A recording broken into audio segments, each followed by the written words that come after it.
Spiritual and formation are two words that have been put together recently to describe what seems like actually a very old and ancient process.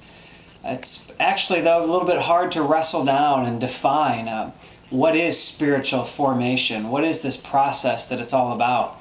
Richard Foster explains it as the initiatives of God and then our reactions to them.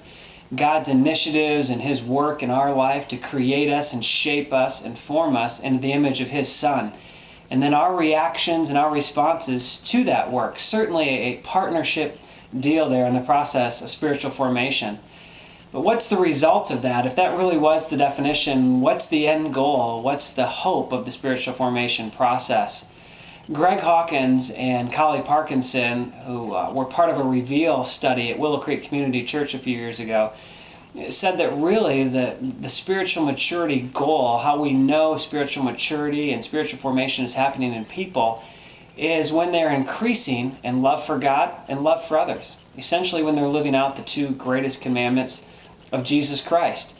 I love to merge Foster's idea with the idea of Hawkins and Parkinson, that there really is this reality that God is constantly making initiatives in our lives, and we are responding to those initiatives in hopes of working together to increase in our love for God and our love for people, and in the end modeling Christ-likeness, living out the nature of Jesus Christ.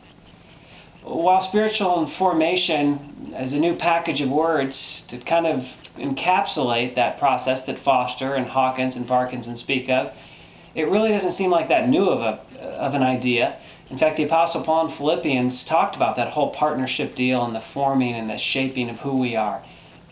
He said to the Philippians to work out your own salvation. There is some part of us as people that we have to play in what God is doing in our lives. Work out your own salvation.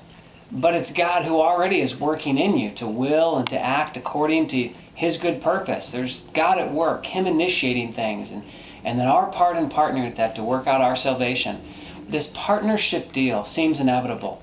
God initiating with us a shaping process, making us into the image of His Son.